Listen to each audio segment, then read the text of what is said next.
Welcome back to the Drive to Dayton podcast, season four. It's almost playoff time. We had the first tournament bracket draw today, Sunday, as we're recording. I'm your co-host, Michael Roth of Prep Hoops Ohio, and alongside me of NEO Spotlight, TJ Peatross. Let's get it going. It's been a while. We had a lot of you guys requesting that we bring back the show. We both just kind of sort of been swamped this season. We definitely had intentions on coming back. It was just a matter of when. So I'm glad that we picked tournament draw Sunday. It seems like the perfect time. Yeah, it's been a fun regular season. I mean, both of us are doing a little bit. I'm doing a little bit with Kentucky. You're doing a little bit with Michigan basketball, but obviously our bread and butter is OHSA basketball. Those are the teams we spend the most time with, know the most about the top players, the top teams. So we still have all the information that we're going to give to you guys throughout this episode, and we're going to do full playoff previews. We're going to pick each of the regional champion in future episodes. But this episode is going to be looking at some of the top teams that have caught our eye so far this season, top players, and just hitting some general topics that have been highly debated across Ohio high school basketball, whether that's on Twitter, Facebook, Instagram, doesn't matter. You guys, there's a lot of strong opinions about Ohio high school basketball for many different reasons, but we're going to get started right now with our introductory question. And that's, have your thoughts or opinions changed at all entering year two of the seven division format? TJ, I'll let you get started answering this question. It's seems like a perfect time to ask this question, considering how much of a mess it seems to like some of the RPI rankings have been on the OHSA site. Seeing a lot of complaints, a lot of mistakes, and just a lot of general discussion about it. But if anything, I feel like my thoughts and feelings towards the seven division format as a whole haven't really changed much.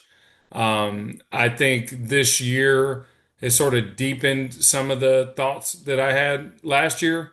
And one of the worst things that they could have possibly done, last year I thought we had some really cool Final Four setups, right? I mean, it did suck that the Final Four games weren't the same weekend as the state championships, but I think that the way it played out last year was probably best case scenario.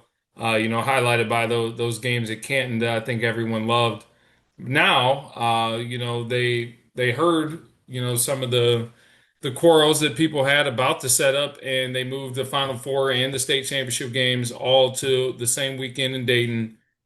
Split between Wright State and UD. And honestly, just the fact that I'm going to have to pick and choose between, Division One semis or Division Six finals or D4 semis versus D2, like the fact that I'm going to be able to leave a Final Four weekend without seeing all the games, it just doesn't sit right with me. Martin RPI, friend of the show, he happened to post like a graphic of what his rankings would look like in the previous four division format, and I just can't help but wonder how much fun that would be given this year's slate of teams. So yeah, I don't think my feelings have changed much. It's really even this year. Like throughout the divisions, like there's not a lot of gap between a lot of the top teams. And I think in the seven divisions, you see the widening of the gap compared to the four divisions. I also think the OHSA got too much negativity around the neutral sites that they picked for the Final Four weekend last year. Like I thought most of them made a lot of sense. Like you mentioned, I mean, that Louisville Garfield Heights game, the Massillon Perry versus North Royalton game. I mean, those were sellout environments. They were great. If you have Louisville and Garfield Heights this year in Wright State, I mean, you'll be lucky to get 3,000 people at that game. So I don't know. I'm not totally sure how Final Four weekend is going to look. I think it'll look a little better once we know which teams are there and how like each day's work out. But I think overall, there's just more of a gap in seven divisions between the teams that actually can compete for regional and state titles versus in the four division setup. I mean, there's a lot of districts that have just one team that's going to walk through to the regionals. And in the old setup, it felt like most teams had to win one big game in their district final. And we had some really fun district semis in the four division bracket this year.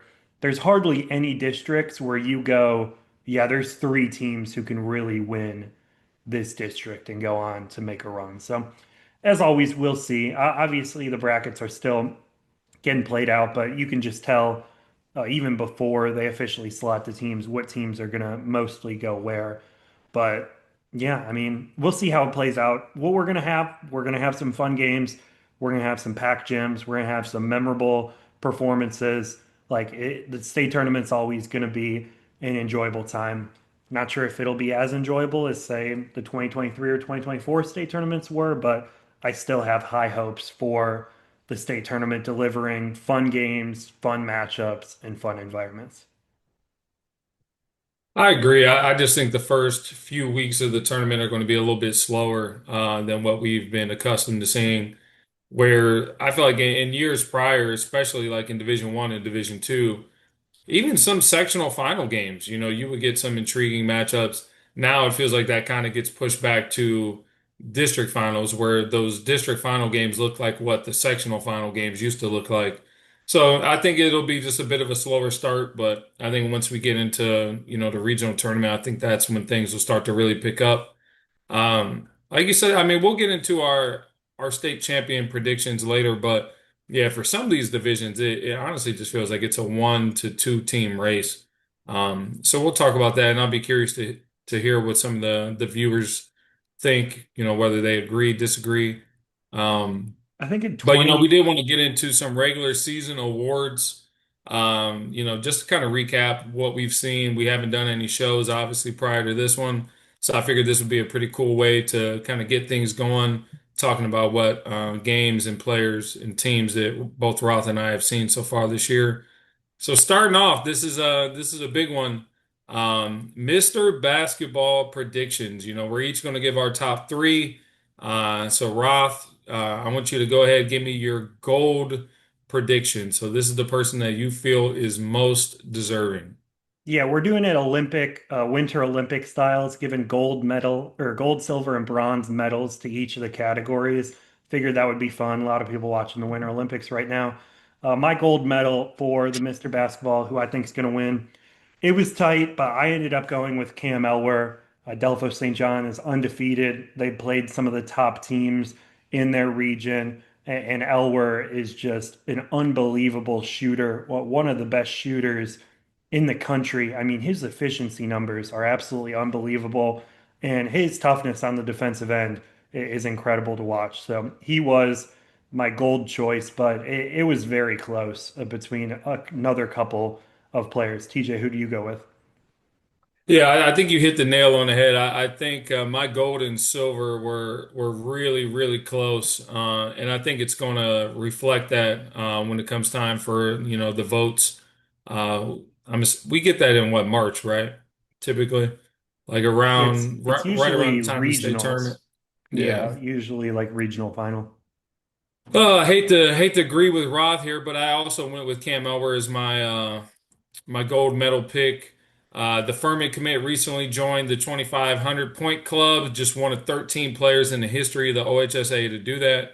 Delphos St. John's currently sits at 20 and 0, and they just look like the odds-on favorite in Division 7. We'll see how it plays out. But like you said earlier, man, like just his efficiency on just like a nightly basis is almost unheard of. I think he's a kid that, once you get past the eye test with him, right, and you just watch him more, you just start to really appreciate just how he controls games, how he makes shots, how he elevates the guys around him. And just, I mean, he's a winner. He's one of those kids that doesn't matter what he's playing. If you walked into the locker room or the lounge and he was playing foosball, you're probably going to put $20 on the table that Cam Elber wins the foosball game. He's just one of those guys. My silver pick. I'm assuming this is probably what a lot of people uh, would pick for their top choice. I'm not mad at it. I think the first and second options are both interchangeable. My silver went to Marcus Johnson, the reigning Mr. Basketball. He's coming off of a 40-point outing on senior night. And in my opinion, he's still the odds-on, just the best player in the OHSAA. He's averaging about 29 points a game right now. Garfield Heights had a slow start to the season, but started to really turn it around. They just have a bit of a younger group than they did a year ago, where I thought last year's seniors were really impactful. They all, had a role. They knew what the role was, and they were masters in that role. Where I think Coach Sonny has got a lot of young guards, a couple of transfer bigs. So I think they've just still been slowly finding their rhythm throughout the course of the year. But, as we'll talk about it later, I think Division Three is completely wide open, and the Bulldogs will have just as good of a shot as anybody. And if they make a deep run, and Marcus does what Marcus does, not shocked at all if he goes back to back. I'm trying to think of our last back to back Mr. Basketball winner. Was it Luke Kennard? That sounds right. Because I Mayo, think it was. who came first? Kennard or Mayo? Mayo came first because Mayo won back to back, Yeah, Mayo. Yeah, that was 06, 07. and Kennard Um, was like what, I think 14, 15?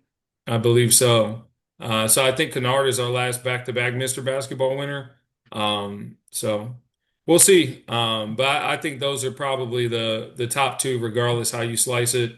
And third place probably not too far off either. I think we both have. Are Yeah, we so both have the same third, or did we flip? I flipped. I went with Josh Tyson as my silver medal. Lakota West is the best team in the state in the OHSAA.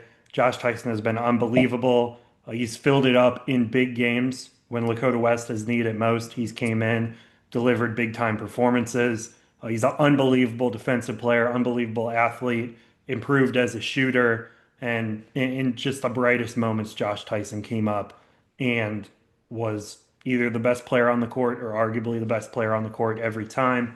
So I went with Josh Tyson as my silver, and I went with Marcus Johnson as my bronze. I've gotten really to see Garfield in like big environments this year, just the way their schedule worked out. They went out of state for City of Palms. They played obviously big games versus teams like Lutheran East. Played some other top teams in Cleveland, just games I wasn't able to attend. But Marcus is an unbelievable scorer, unbelievable player, and you'll find out a little later what I think their team can do. But yeah, TJ, you went with Josh as your bronze. Yeah, I went with Josh as my bronze medal pick. Echoing a lot of the things you said. I mean, I think he's the best player on what many would consider the best team in Ohio, regardless of division. And Tyson might be my favorite player to watch in Ohio. I think he just has such like an infectious energy to him. He plays with like such passion and just carries a competitive spirit with him in pretty much every single game. Elite open floor athlete with like a relentless downhill attack. Just impacts the game in a variety of ways, gets the most out of, his teammates, and just looks like a guy that you would have a lot of fun playing with because quite frankly, you're going to know what you're going to get night in and night out. So Josh would be my bronze medal pick. All right, now we're going to go to our biggest surprise team in the state. For my gold medal, biggest surprise team, I'm going to go with North College Hill out of Cincinnati. A little OJ Mayo shout out. After going 9 and 14 last year, former Aiken assistant Orlando Gentry, fresh off a state championship appearance in Division Three, took over the job and he immediately changed the culture at North College Hill. Three players are averaging over 15 points per game, and sophomore Maurice Watkins is a name to know in Cincinnati's 2028 class. They're currently 17 and 3 on the season, about to double their win total from last year. TJ, I know you got some Cincinnati flair for your gold medal team too. I did, man. I think th this year as a whole has just been really big for Cincinnati and Southwest Ohio in general. I think a lot of the top teams and top players are down that way in several divisions. But for my gold medal pick for biggest surprise team, I went with Cincinnati Mason. And if you guys haven't noticed, man, these Fleming guys can coach a little bit. The Comets started the year 7-0. They picked up huge wins over Princeton, St. Xavier, Fairfield throughout the year. They've started to come back down to earth a little bit as conference play is picked up. But I just think what this team has done, in what I would consider probably the best league in the state is beyond notable. I just think some of the teams that they've been able to knock off and hang out with, considering, what they have, on their roster, I think this was a pretty clear choice for me. For my silver pick, I'm moving on up the state to Central Ohio, showing some love to Coach Jackson and Westland. So Westland currently sits at 14-5. They're 10th in the Max Preps RPI for Division One in Central Ohio. They doubled their win total from a year ago. He has a lot of young talent that should all be coming back next year, and I think they're going to be even a bigger player for the next season. A guard that I like, I got to see him a little bit in the fall, is Junior Breaker Heller. We talk about just toughness and guys that just play hard on a nightly basis. I mean, he's sort of the epitome of that. And they just have a bunch of other guys around them. Antoine Pollard, who I believe had to sit the second half of the year, he'll be back as a senior. That's another, scholarship level talent to put alongside those guys. I think Westland will have a real shot next season and perhaps moving forward to be one of the better teams in Central Ohio's Division One. Yeah, it's nice to see their program start to take that next step into being really competitive. My silver medal, I went with Williamsburg. I don't think many people know Williamsburg is 20-0. They got a transfer senior Grady Barber, who was previously at Eastern Brown. Barber leads the way at 14 points a game, and Williamsburg has 7 players scoring over 5 points per game. Seems like a very rare achievement for a small public school. So we'll see if Williamsburg can make a deep playoff run. And then my bronze medal is Massillon, Washington. I mean, this team has a ton of talent.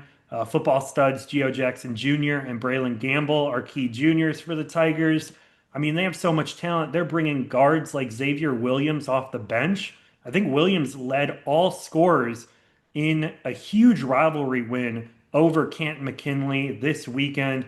I mean, Massillon is rolling. They are the clear favorite in Northeast Ohio's Division II region, and they should have their pick over which region they want to go into for the playoffs. This team is fun to watch. They play a fast style of basketball, and they have, like I mentioned, 7, 8 guys who can score 10 points on any given night. They're trying to run you out the gym, use their athleticism. A handful of their guys also play football. Obviously, Massillon state title contenders in that almost every season, but they have a team that can compete for a state title on the hardwood this winter. So shout out Massillon. TJ, who is your bronze medal? I went with Genoa. I know a lot of the talk this year has been about, just kind of the improvements of Walter Plants and just how much more aggressive and confident he's looked throughout the course of the season. But this Genoa team as a whole, man, just plays a fun, selfless brand of basketball. I got to watch them pick up a quality non-conference win over Keystone at the Tourney Tune-Up over at Margaretta. And, speaking of Margaretta, I think that Margaretta would have been a lot of people's preseason pick in Division Five to win that region. But I think Genoa's got a real shot, and that'll be a fun matchup between those two programs. All those coaches are, good friends. Walter Plants and Julian Washington from Margaretta were AAU teammates. So a lot of cool ties there if those two teams do happen to run into each other, and what I believe would be a district final. Or would it Mm, be in the regionals? either district final or regional semis, but it'll be one Yeah, of those two that's what rounds. I thought so too.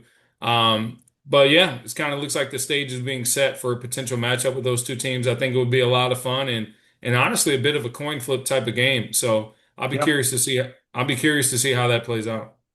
All right, now we're going to move into our breakout players of the season. I'll get us started. My gold medal breakout player, I went with Antonio White out of Cincinnati Deer Park. I don't think many people know, but I believe White is leading the state of Ohio in scoring at over 34 points per game on the season. The senior averaged 24 points per game as a junior, so it's not like he came out of nowhere to fill it up this year. And I mean, he is a really fun player to watch. Elite shooter, takes shots out to 26, 27 feet from 3 point range. Deer Park plays a fast, up tempo style of basketball, and Antonio White is he's a pure bucket in every sense of the word. Super fun player to watch. We'll see where he ends up in college, but White is an unbelievable offensive talent. Had a great breakout season. Glad I got to watch him this year. And that's my gold medal pick for the breakout player in the state of Ohio. TJ, who did you go with for your gold and silver? Oh man, you want to talk about a guy who's been an absolute bucket. I went with Elijah McCray out of Westerville North, the defending state champs in D2, right? They graduated stud backcourt last year of Ty Perkins and Micah Young, but these guys haven't lost a step. I mean, I saw a stat the other day in terms of like what their record's been like in the last 40 games. It's like they've lost one time. That's like unheard of. And And I like think 34 of their 39 wins are by double digits. Only like five of them are even by less than 10 points. they're just absolutely rolling right now, and I think Elijah's play has honestly been a huge part of that. The senior he had 30 points in the big statement win over Olentangy Orange just this past week, and he's just been shooting a cover off the basketball. It's like I saw him this summer in June. That's when I started to realize, okay, this kid's got a little more juice than I realized. I thought he looked really good in the fall when I got to see him at a 270 hoop showcase. And then the times I've seen him this year, he's been arguably, their most productive guy. And he's a kid who's just continued to get better pretty much every single time I've seen him. And for my silver medal pick, I'm actually sticking in Central Ohio. This time I'm going with a junior and Tybron Brooks from Newark. Jake Quackenbush has been playing at a first team All Ohio level, but I think one could argue that Brooks's play has been nearly as valuable throughout big games this year. I think his pace, his feel, his ability to touch paint is kind of giving Coach Quackenbush and those guys just a new dimension that they haven't had in previous years. And he's a guy that when he's got the ball in his hands, he can make something happen out of nothing. He's been really fun to watch. And the Newark team is going to be a real player. I think Division One in Central Ohio comes down to about three or four teams. I think Newark absolutely is in that mix and could very well win the region behind the play of Brooks, Quackenbush, and senior Ty Gilbert. I like that. I'm gonna have something on Newark a little later, but you also beat me to the punch with Genoa because my silver breakout player is Ryan Plants at Genoa. I mean, like you mentioned, they're currently unbeaten, big wins over Keystone, Maumee Valley Country Day, Millbury Lake, and more. I mean, Plants is playing above the rim. He's explosive. He's confident. He's a kid who looks like he could go in at Ashland and play right away, have a big impact on the GMAC. And I mean, he's playing at a level where Genoa can very much win the region and make it down to Dayton for the state tournament. So we'll see if he's able to make it happen. My bronze breakout player, Kai Owens from Euclid. He's a player who his best basketball is certainly ahead of him, but Owens has had a breakout season under new head coach Quentin Rogers on a team filled with new faces, new transfers. Owens was at Euclid last year, and he took a major leap this season as a shooter. He's an exceptional athlete for his size, and Euclid has a chance to make a really deep run in Division Two in whatever Northeast region they pick, either Region 5 or Region 6. And Kai Owens has a ton of upside, but he's playing really good basketball this year and is going to have a very successful college career if he sticks with it. So he is my bronze pick. TJ, who is your last breakout player of the season? I went with a young guy. In just his first year of varsity basketball, man, Ryan Zerger, down at Berlin Highland, has emerged as, one of the top 28 prospects in Ohio. And he's been the anchor for a team that, on a year in, year out basis has one of the best defenses in the state. I think what they've been able to do against teams like St. Ignatius and Lutheran East this year, uh, it, I like that these guys go out of their way to schedule these kind of games, prepare themselves for the tournament. And I picked Berlin Highland last year to win the state championship in Division Six. They didn't quite make it, but I think they do have a real shot this year. And I think the play of Zerger has been a big part of that. Yeah, I was the only person last year to pick Monroe Central over Berlin Highland, not letting anybody forget that on the Drive to Dayton show. But now we will move into our coach of the year, and I'll get us started. My gold coach of the year, Kurt Gettemiller from Marion Local. They made the state title last season in Division 6, but silly me, I thought the graduation of a large senior class led by Austin Niekamp would cause the Flyers to have a little bit of a rebuilding year. No, that did not happen. Their lone loss came at the hands of Division 7 favorite Delphos St. John's, and they recently had a buzzer beater off a panic backdoor play that kind of went viral on Twitter among coaching circles. I just have a ton of respect for the Marion local program. Apologize to them for having them too low in my preseason Prep Hoops Ohio rankings for Division 6. They proved me wrong. They're going to have a chance to win a region, potentially play for another state title just like last year. Those kids are just flat out winners. They have the toughness. They want to compete in multiple sports and they just find ways to win. It doesn't matter what sport they're playing. The kids at Marion Local seem to always find a way to win. So shout out to Coach Get Miller. Shout out to the Flyers program. Might see them back at UD Arena this year. TJ, who are your gold and silver selections? For my gold medal winner for Coach of the Year, I went with Coach Fleming out of Mason. Shouldn't be much of a surprise based on what I said earlier. I think the fact that they lost three of their top four scorers from last year's group, I think that he's done the most with the least out of anybody in all of Division One. And I'm curious just to kind of see where things go with the program over the next couple of years. But I think he's done an incredible job, and like I said, in one of the best leagues in the state. For my silver medal pick, I went with a guy who I think has been one of the more underrated, underappreciated coaches in all of Northeast Ohio. I went with Steve Mihalik out of Brecksville. The Bees unfortunately had their undefeated season halted by Nordonia, but they do still sit at 18-1. They're second in the RPI rankings for Division Two in Northeast Ohio, and they've done this behind the play of seniors, Ben Mehendale and Steve Skowjak, and I think it's just awesome, to see a guy who does so much for the area of Northeast Ohio. One of the people who runs the Greater Cleveland Basketball Coaches Association. I think he does a phenomenal job with that. Him and Coach DeCrane over at Gilmore. So it's just awesome to see the Bees, kind of come out of nowhere a little bit. I think I kind of expected them to be more middle of the road in the area and in Division Two, and they've surprised me. I think that there's probably four or five teams in Northeast Ohio that, depending on where everyone goes, have a real shot, and the Bees look like they belong in that conversation. Yeah, shout out to their coaching staff. I mean, Brecksville and Nordonia, two really well-coached programs, always have tough kids. Programs who just do it the right way have winners. And yeah, Steve Skaljak having a great year watching older brother Luke kill it for the unbeaten Redhawks. So it's a good time to be a Brecksville Bees or Miami Redhawks fan. For my silver coach of the year, silver medal, I'm gonna go with Jeff Quackenbush out of Newark. I mean, it seems like year in and year out, Newark gets more wins than what their talent on paper would suggest. And this season has been no different. They do have a fantastic trio led by his son Jake, and then also guards Ty Gilbert and Tyron Brooks.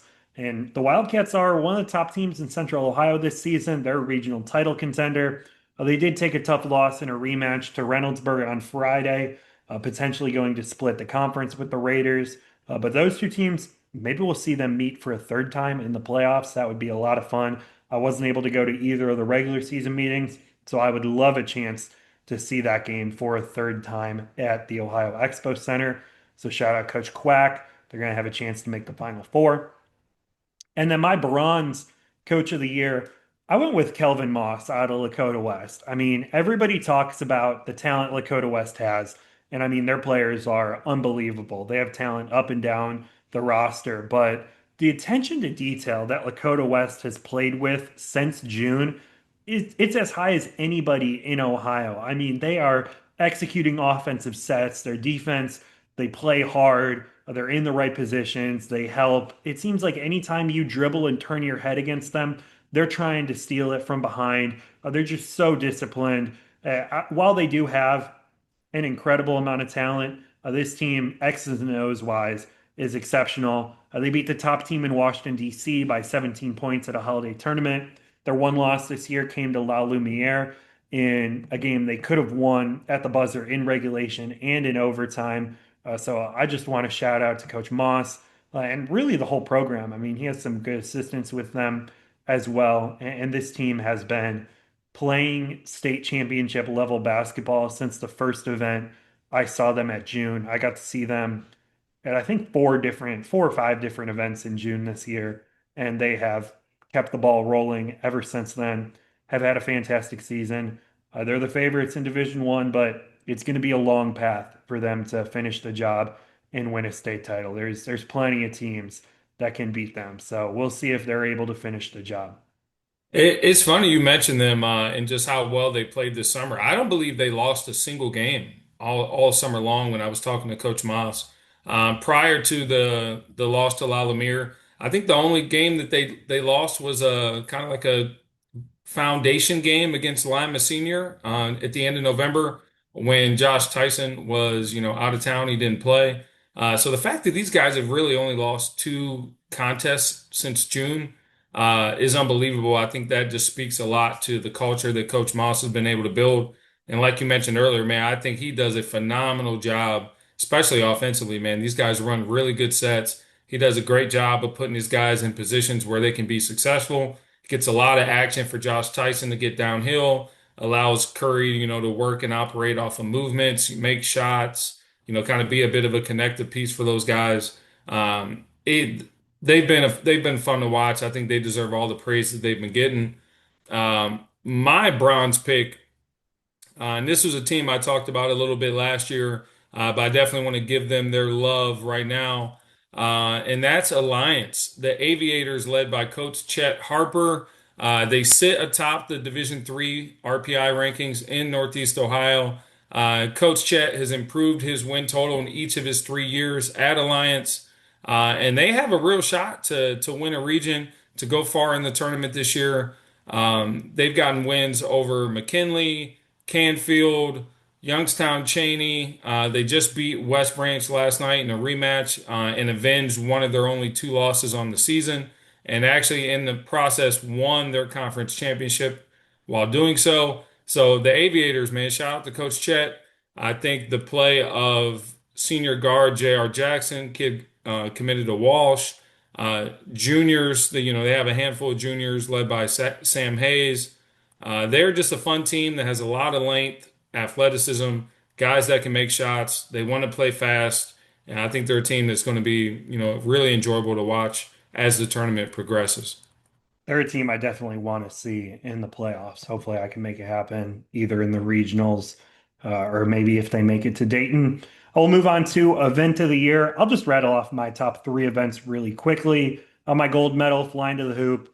It brings out the best teams in Ohio. You also get top Nike programs from across the country. Had some really phenomenal games this year. My silver medal was the Five Seas Classic at Capital University. That event seems like it gets better every single season. First class hospitality from both of those events. And another event that always brings out first class hospitality. It's a pain to get to the battle at the Berkey in Smithville, but they do such a good job. I make the drive. I made it for both days this year. Had a great time. TJ, I know you have a little more on these three events as well.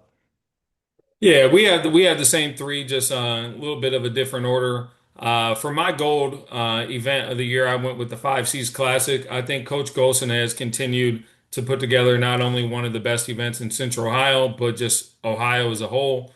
And you can tell, man, anytime I talk to Coach G, he's always asking me about matchups, different teams that he should be looking at for the event.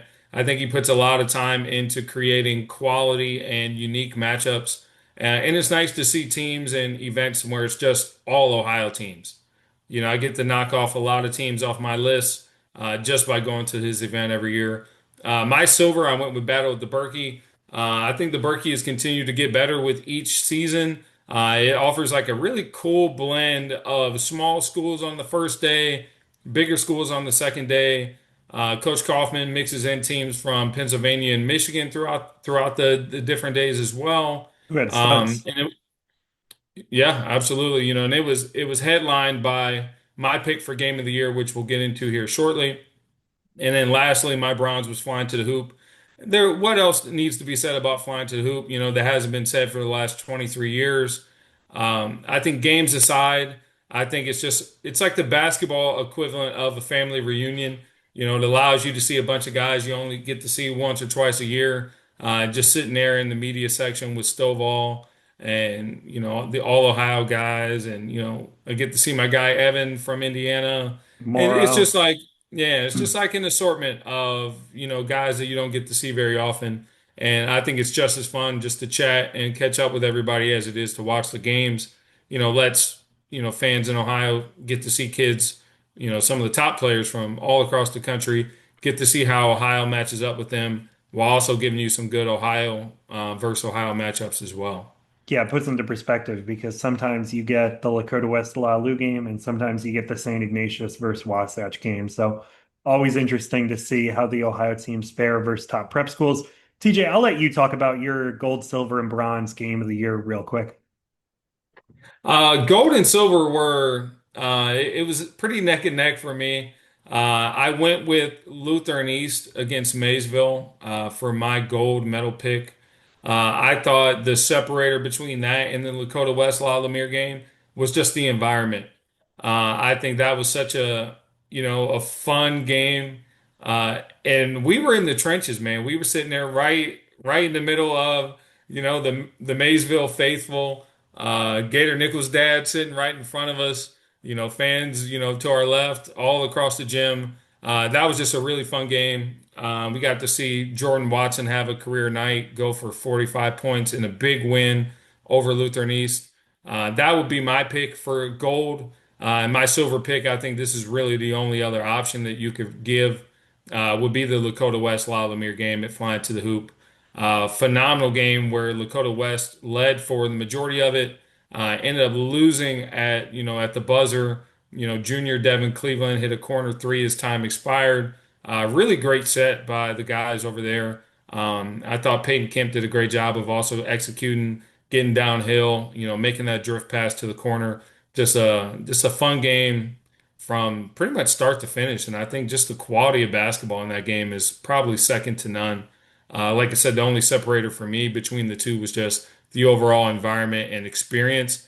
But as far as on play, or I mean on court play, it would probably be Lakota West La Lemire as far as the best basketball game I saw this year. And what was your bronze?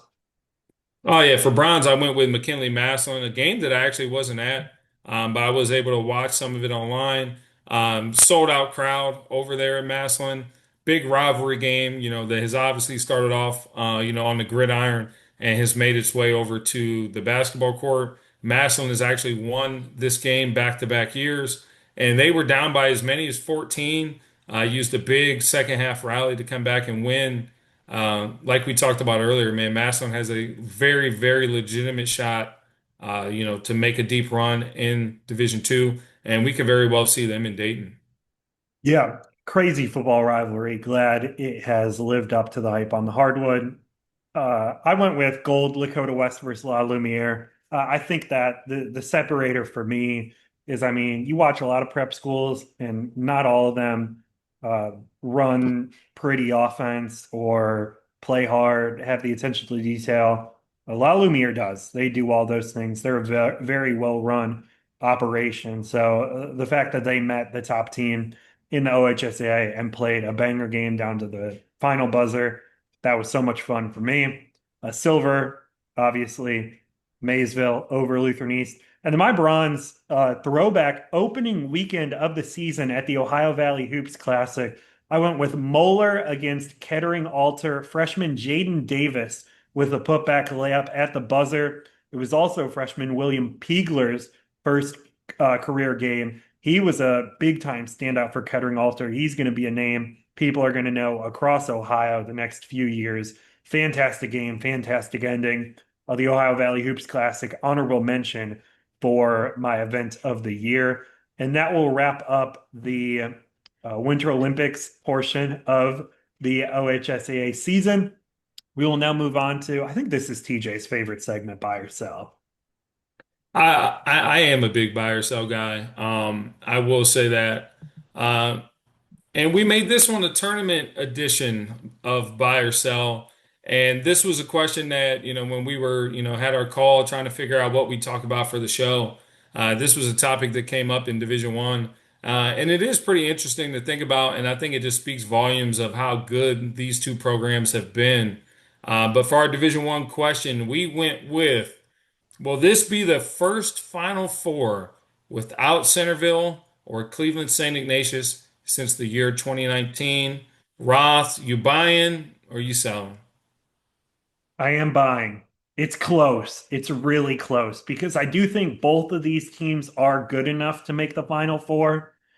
Obviously, Southwest Ohio is loaded. They're going to have two separate regions to pick from. So we'll see if Centerville is going to have to go through Lakota West or if they're going to have to go through Princeton or Mason or Moeller or Cincinnati St. X or any of the Columbus teams that don't decide to stay in the Columbus region.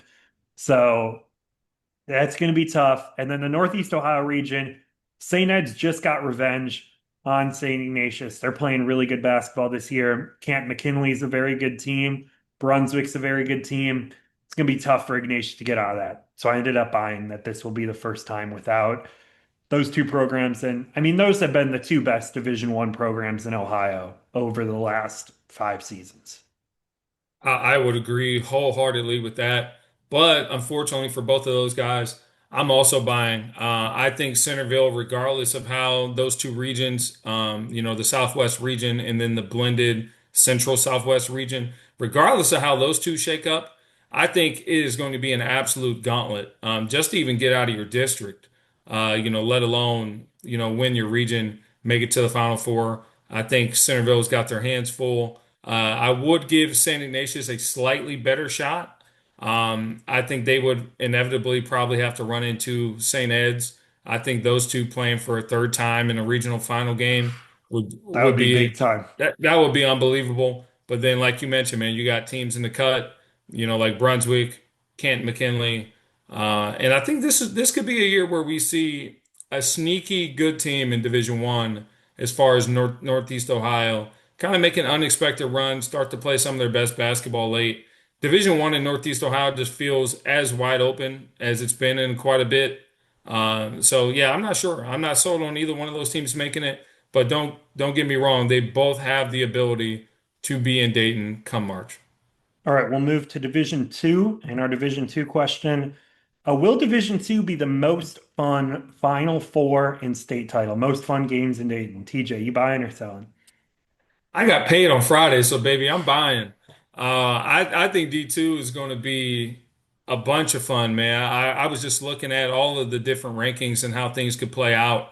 But, hypothetically, let's say you get like a Massillon, Westerville North, Winton Woods, Euclid, throw North Canton Hoover or New Albany, somebody like that in the mix. I think Division Two could be as fun as it's ever been. Then you got teams like Toledo St. Francis, who's had a bit of an up and down year, but has the talent and coaching to make a run. Toledo St. John's could very easily win their region and spoil it for somebody. But I just think there's a lot of teams that just play a fun brand of basketball, ton of athleticism, and regardless of how the schedule looks, I'm assuming that those two semis for Division Two are going to be two games that are must see, on my schedule for that state championship weekend.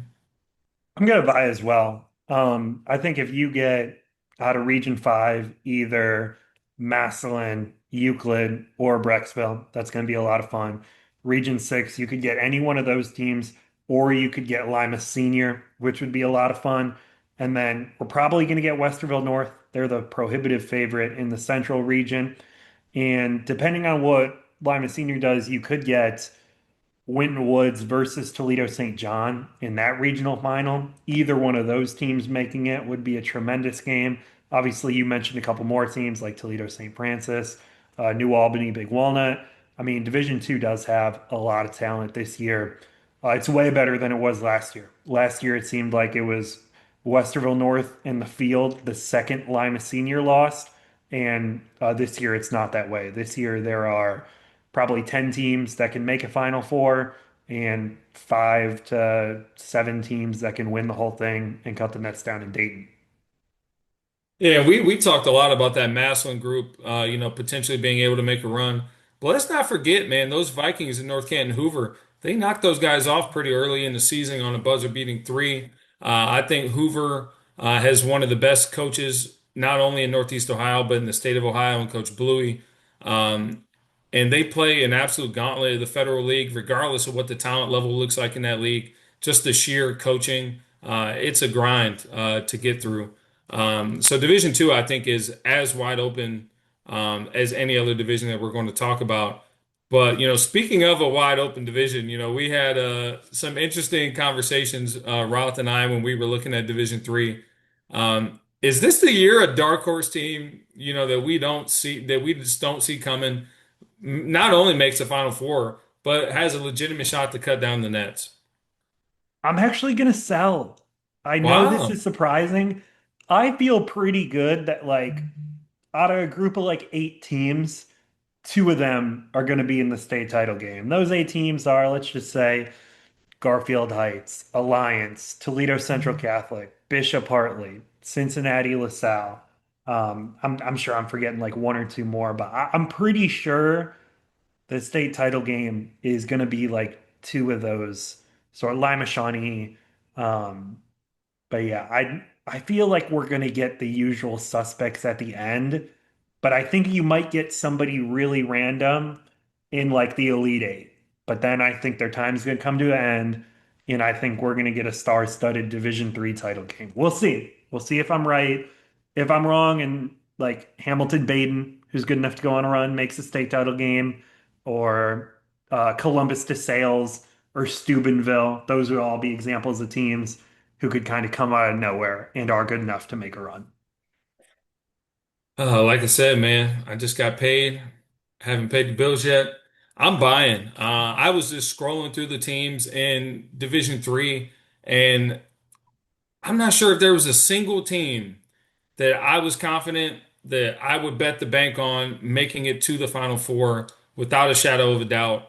It might be the only division in Ohio where I feel like there's not a single team that you can kind of sort of pencil in for Dayton. I think Division Three is completely wide open. I have no idea what it's going to look like once we get to the regional tournament. I think even just Northeast Ohio alone, we've just seen these teams all beat up on each other. Whether it's Alliance, Garfield, Cheney, St. V, Ursuline, Akron, Garfield. I mean, the list goes on just in Northeast Ohio alone. That I'm not quite sure how it's going to play out. We'll talk about some of the changes made to the tournament and the format this year in terms of where teams can go. But last year, those Division Three teams in Northeast Ohio had to choose between staying home, going to Central Ohio, going to Northwest Ohio. Now it's just stay home or join the Northwest region. So I think the fact that these teams have one less place to go is going to make it just an absolute gauntlet to get out. Whether you choose to go west and, deal with Lima Shawnee and Toledo Central Catholic, or you stay home and just decide to deal with the plethora of teams that can beat you in your backyard. I think it's just a matter of picking your poison. I think this is a year that we're going to see somebody unexpected make a big run in Division Three. That'll move us to Division 4. And the question is, will the OHSA correctly handle a potential Wyoming versus Maysville rematch? I guess I'll answer the question. I'm going to say yes, I buy it. I think that if those two teams make it to the Final Four, they're both favored too. I think we are going to get separate brackets of them in the semis. And man, it would be so much fun to see them in a championship game because I was not there last year.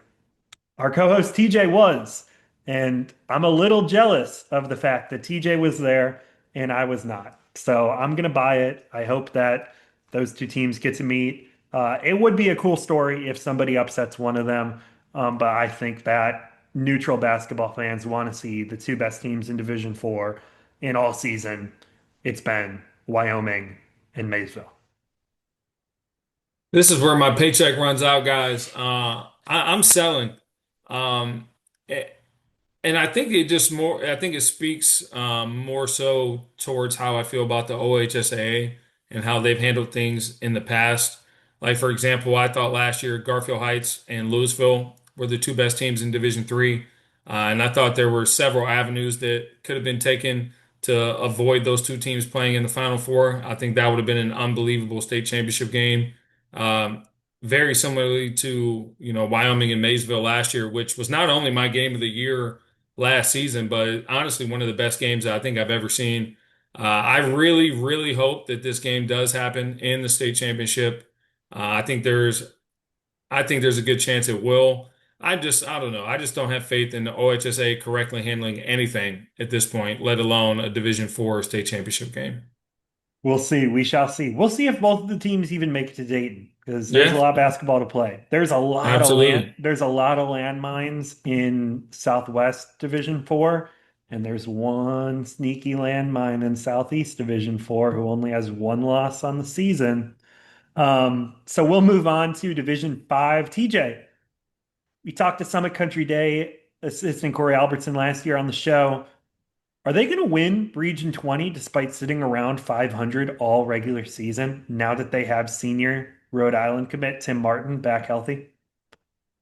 I'm buying. I think in the preseason we talked about them being, a top three team on paper. I think they just have a plethora of guys that can really play. A lot of scholarship talent, a lot of length and athleticism. I think one of the bigger question marks for this team is going to be how well they shoot it. I think you're going to see some teams start to throw some different things at them defensively, kind of make those guys, play from the perimeter. But I think they're more than capable of doing that. I think getting Tim Martin back recently, I think he's going to just slowly get better as we go deeper into the season. And they just have too many guys. You look at sophomore Max Joyner, senior LJ Stocks. They have a couple other guys that just play really good roles.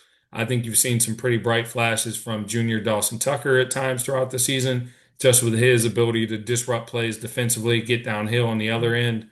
I would be shocked if Summit Country Day doesn't win the region, just because their talent, and I think they've actually done a really good job of challenging themselves with some pretty big non-conference games and out-of-league play throughout the year. They are sitting around 500, but they've played a heck of a schedule. I'm gonna sell. And you know what? Wow. I'll be there. I'll be there at the state semifinal game because Division 5 is the only division that all their games are at UD Arena. So if Summit Country Day makes it, I will hear it from Coach KJ. I'll hear it from my guy Tay Walters. And you know what? I know I will hear it from LJ Stocks because he is not afraid to let anybody know when he makes a good play.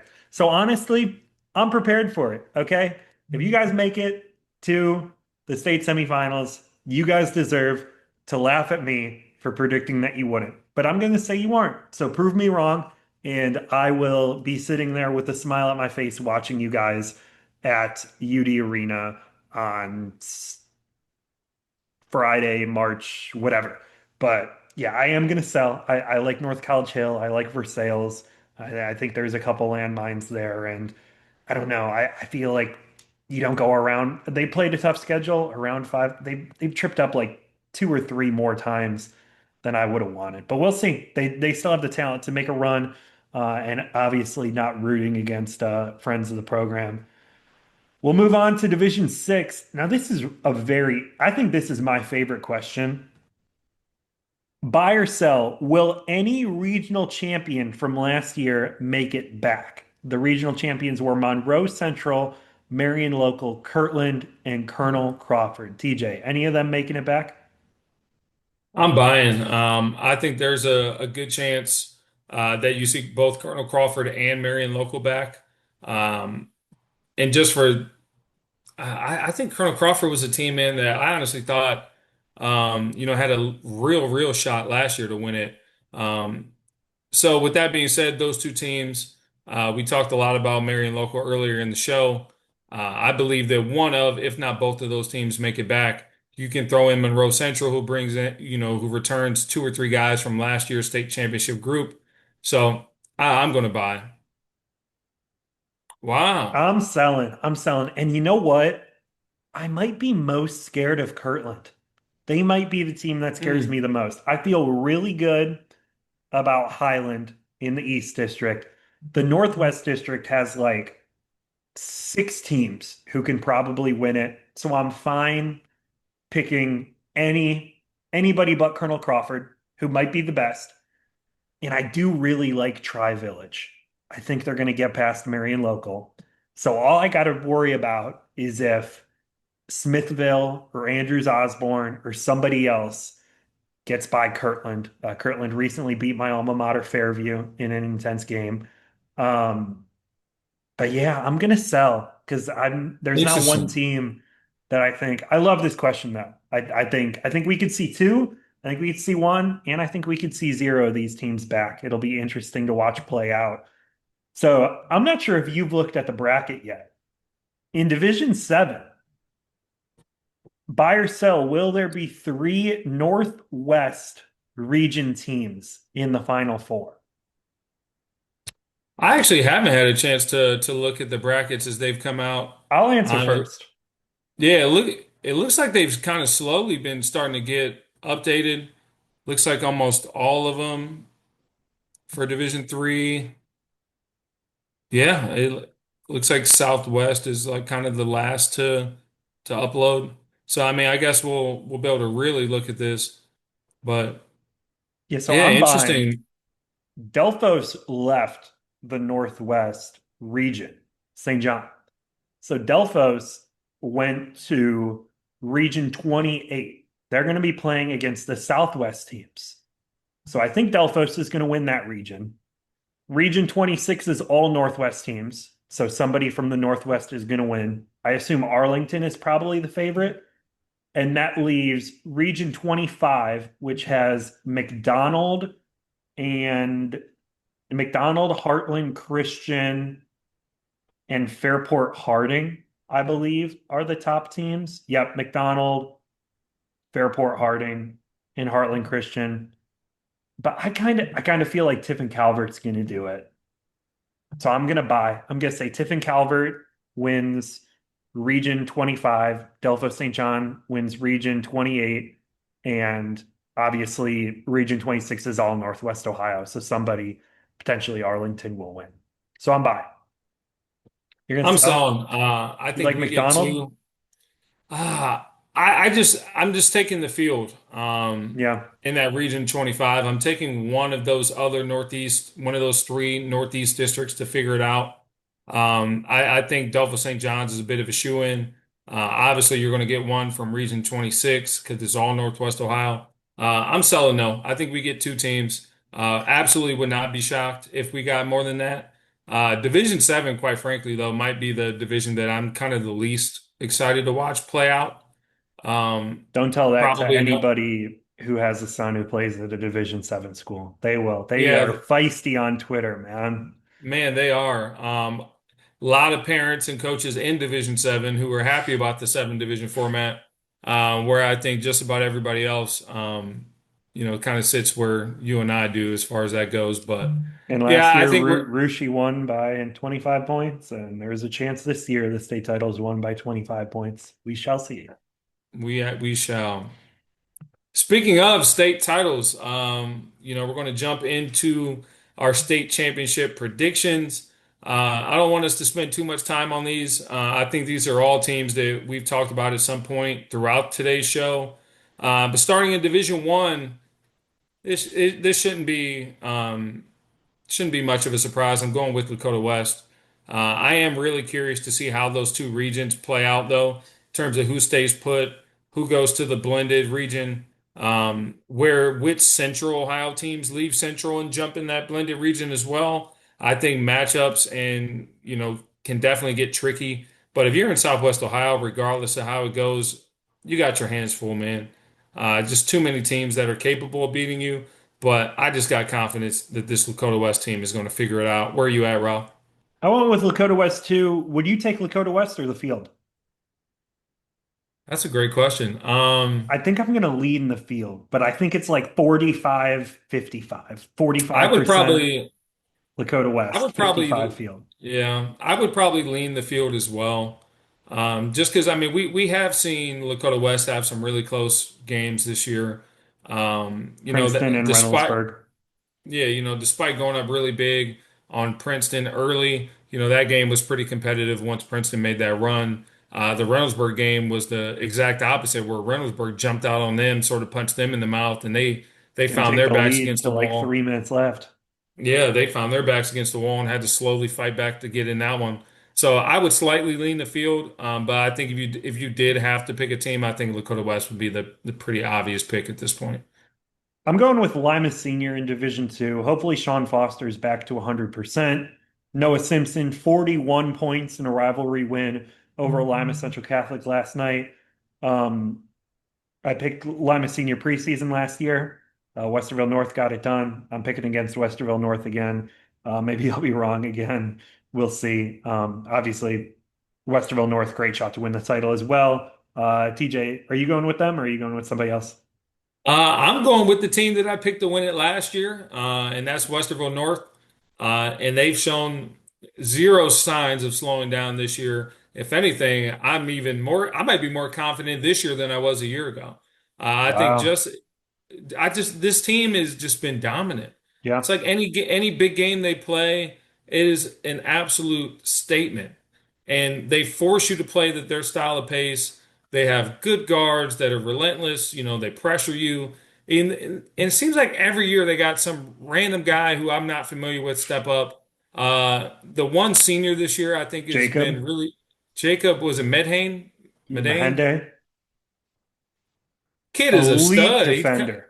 He comes in, he plays his absolute tail off, and he's a capable shooter, and he's just a perfect just plug and play fit into what they want to do defensively and offensively. I'm going with Westerville North again. I just think they have too much. I do think if anyone can match them on paper from a talent standpoint, it's absolutely Lima Senior. And Division Two, man, like I said, that's the one tournament I'm looking forward to the most. I'm really hoping that, we wanted a Westerville North Lima senior game last year. We didn't get it. There's a very good chance we don't get it again this year. I know because there's a lot of good teams. There's just too many guys that can knock you off. Yep. But I am going to go with Westerville North. Lima Senior would be my second choice. Massillon Washington would be my dark horse choice, if you want to call them that, after the year they've been having. Those would probably be my top three picks in D2. And then moving on to Division Three, TJ. Man, I damn near could have just put about eight teams in a hat and just pulled one out. Um, I'm going with Toledo Central Catholic. I think what Coach Floyd has been able to do with those guys this year. Unfortunately, they did lose in the Catholic League tournament, but I thought they were great throughout the course of the regular season against those teams. Knocking off Brother Rice, who's widely considered one of the 10 best teams in Michigan, had a really close game with Detroit Catholic Central, who ended up being the runner-up to St. John's. I just think they have a lot of bodies, a lot of guys. I think senior Caden Carruthers has been a bit of a stock riser this year for me. In the game against Margaretta, I thought he was the difference maker, relentless on the offensive glass. His size and length is a major deterrent on the defensive end. And you factor that in with, guards like Caden Kennard and Manny Johnson, who's headed to Eastern Michigan. I'm going with Toledo Central Catholic. I'm not overly confident, so we'll see how it goes. I am going with Garfield Heights, Sonny Johnson, baby. We're seeing Sonny at the state tournament this year. They weren't able to make it to fly into the hoop. That's because we're saving the one visit to Dayton this year for the state championships. Garfield Heights getting it done. Wide open division. Anybody can win it. Marcus, you guys can win it this year. This is a wide open field. You're the best player in Division Three. Go out there and win it. I'm taking the best player on the court every night. I'm gonna have Marcus Johnson. He stays healthy. And we're not gonna hold the ball this year, Sonny. We're not gonna hold the ball when we're up 10 in the fourth quarter. We're gonna win. We're gonna win this year. Let's go, Bulldogs.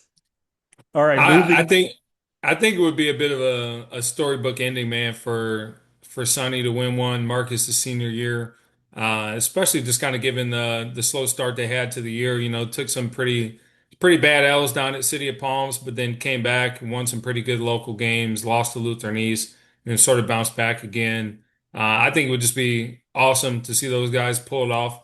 I just think.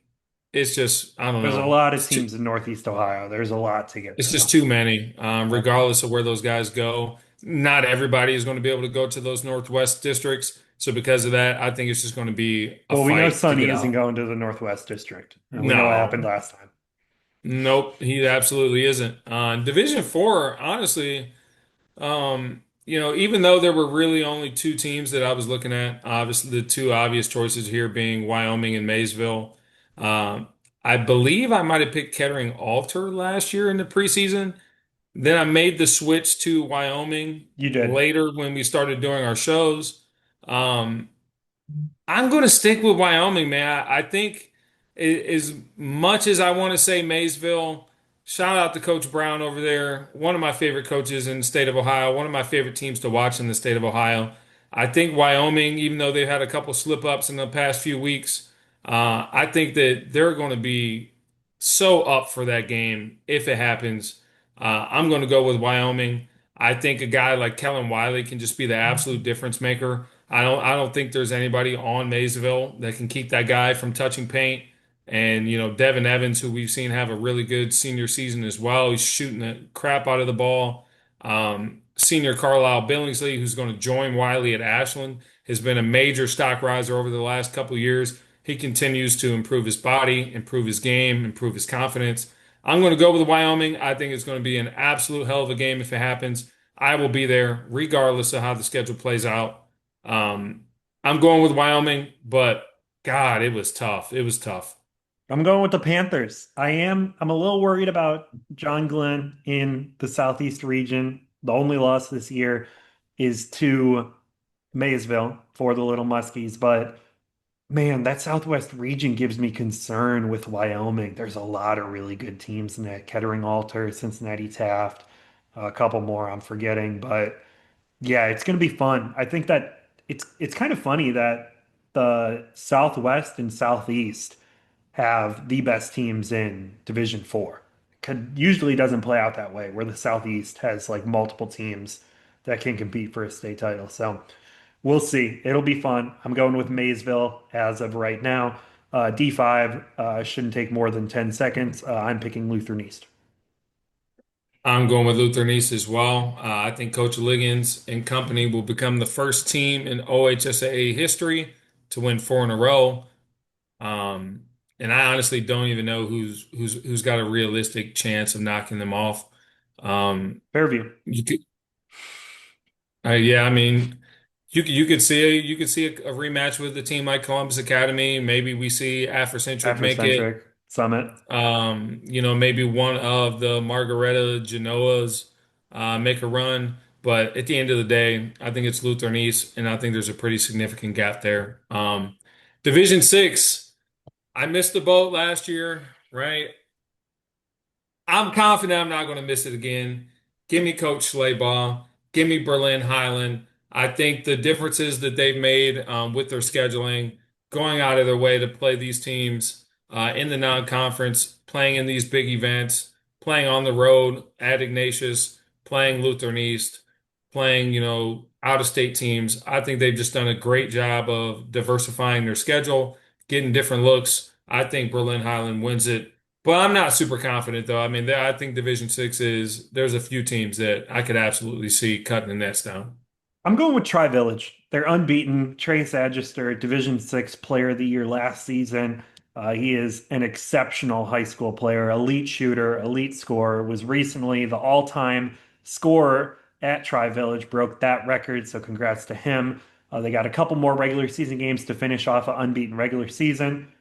They're playing some high-level basketball.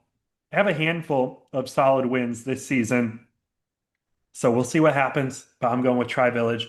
And in Division 7, I'm going with Delphos St. John. I don't expect this division to be very competitive, just like Division 5.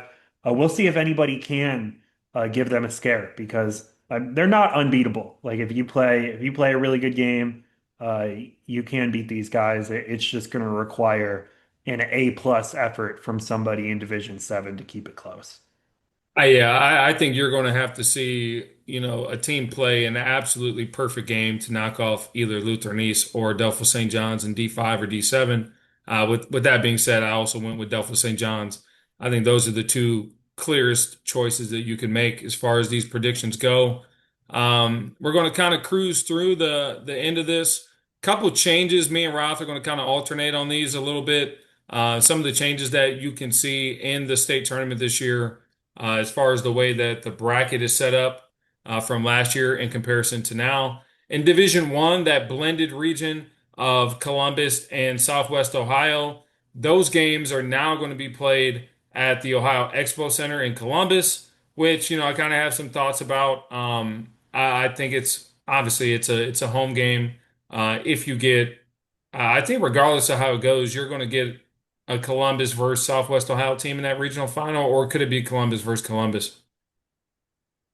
I No, mean, I mean it could be Southwest versus Southwest too, because oh yeah, because they split them up. Yeah. yep, Yeah, still, I think it's silly. Only for the fact that if you do get a Southwest versus Southwest Ohio team, you tell me both those teams are going to have to drive all the way to Columbus.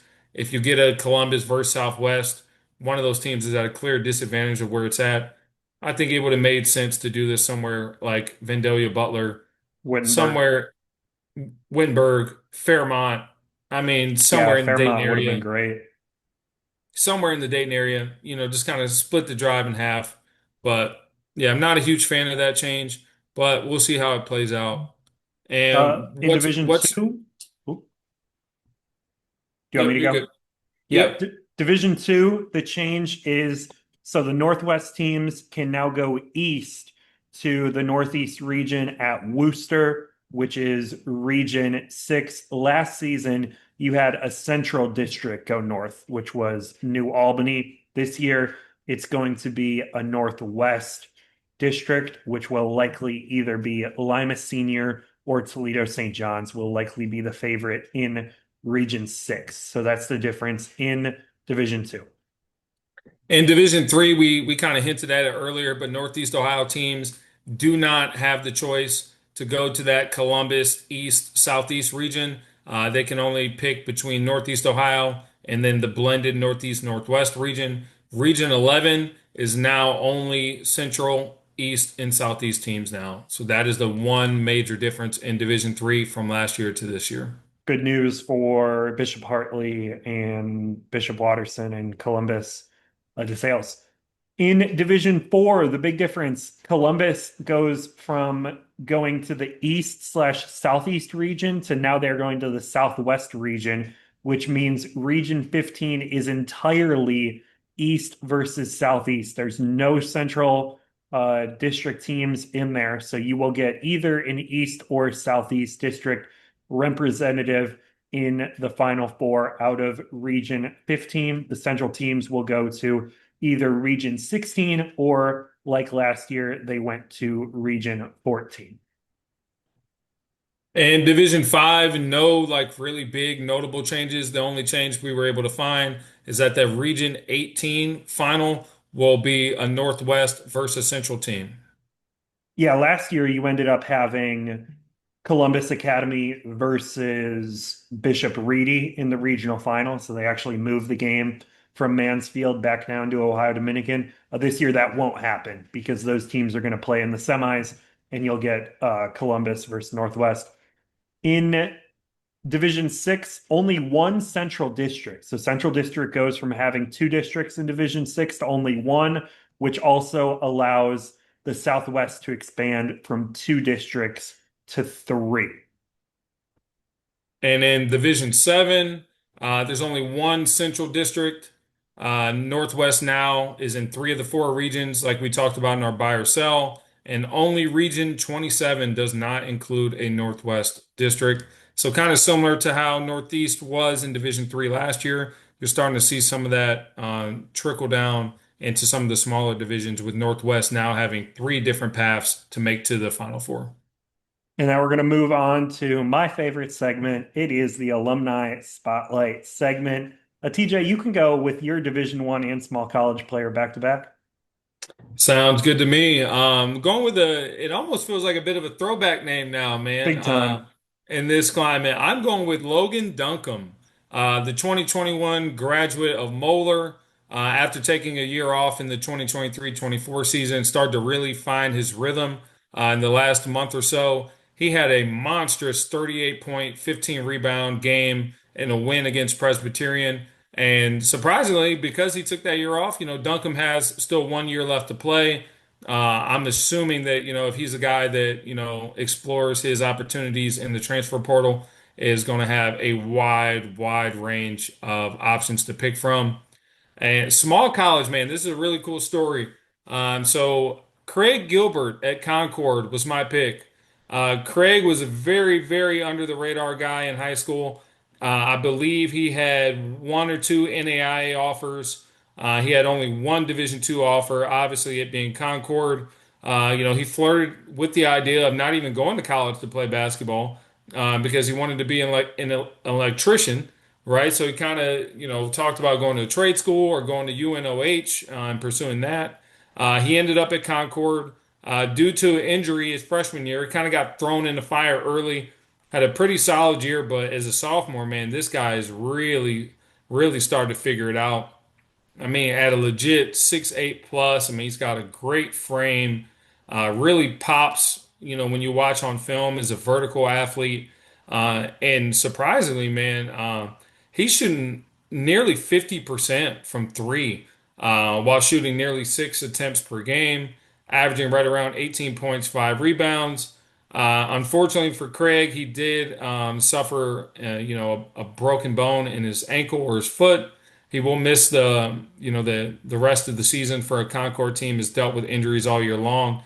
But prior to going out, man, Craig was playing at like a first team all conference player of the year in the Mountain East type of guy. Absolutely. He's been a stud this year. His highlights are insane. He is a tremendous athlete. For my Division One player, I'm going with the kid who started at the Division Two level, Kobe Rogers out of Cincinnati St. Xavier. He's at Louisville. He won a national title at Nova Southeastern, then went to College of Charleston, followed Coach Pat Kelsey to Louisville. I was in attendance for the Cardinals, 118 to 77 win over North Carolina State. Michael Brown had 45 points, 10 threes in that one. But Rogers made some key defensive plays, had a couple assists. Just big time credit to a kid who, again, started his career at the Division II level, and he's making a key impact off the bench for a top 25 team in the country at Louisville in the ACC. He's had a tremendous career, so shout out to Kobe. And my small college player of the week, Braden Gross out of Walsh University. He is a state champion from Louisville, and he hit the ground running as a freshman this season. He had a team high 14 points in Walsh's victory over Thomas More. I was at that game on Thursday, and Walsh is leading the GMAC. Gross has had a tremendous season and should be in the running for GMAC Freshman of the Year, and also a mention on the All Conference team. So shout out to Braden Gross, the Walsh Cavaliers, and also the Louisville Leopards. TJ, any final thoughts before we wrap up? We'll see you guys next week. Not sure which day we'll hop on the show. But maybe we'll wait for the Division One and yeah, we got games on Sunday to go to, huh? So We'll I guess figure it we'll see. out. We'll figure it out. Either way, you guys will be hearing from us next week. Curious to, just to see some feedback on today's show. Hopefully you guys are happy to be back. We're happy to be back. With that being said, see you guys later.